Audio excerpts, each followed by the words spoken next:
আজকের আমরা শিখব শতকরা নির্ণয় করা। তো এখানে একটা প্রশ্ন দেওয়া আছে, বার্ষিক 5.25% সরল সুদের হারে শোভা দেবী একটি ব্যাংকে কিছু টাকা জমা রাখেন। 2 বছর পর তিনি সুদ হিসাবে 840 টাকা সুদ পেলেন। তাহলে তিনি কত টাকা ব্যাংকে জমা করেছিল? তো এই অঙ্কটা আমরা খুব সহজে নির্ণয় করব। তো আমরা জানি S I equal to P R T by 100। এই ফর্মুলা অনুযায়ী আমরা অঙ্কটা করব। এসআই কি? এসআই মানে সুদ, পি মানে মূলধন, আর মানে শতকরা হার, টি মানে সময়, আর 100 তো আছেই। তো এখানে সুদের হার কত?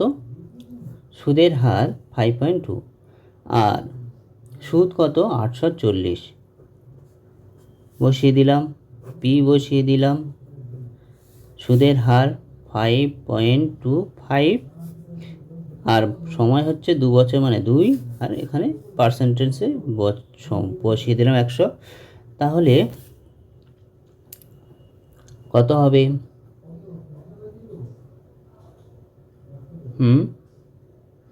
তাহলে হবে 84000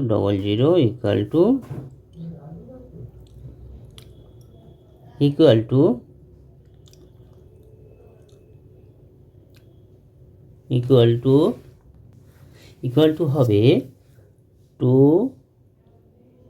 ইন্টু 5.25 গুণিতক পি,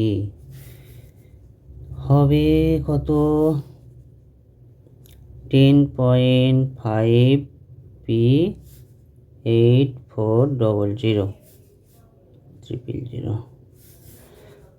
এটা দিয়ে পি ইকুয়াল টু হবে কত? 800।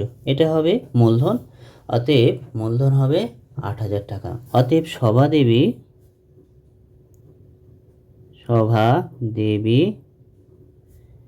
মূলধন হিসাবে এত টাকা জমা করেছিল। আরও নতুন নতুন অঙ্কের জন্য এই চ্যানেলটিকে সাবস্ক্রাইব করে রাখো, আর একটা লাইক কমেন্ট করে দাও। আর কী ধরনের অঙ্ক শিখতে চাও সেই ধরনের অঙ্ক আমাকে একটু কমেন্ট করে জানাও, আমি তাহলে সেই সব অঙ্ক তোমাদের সামনে নিয়ে আসবো, খুব শীঘ্রই আনবো।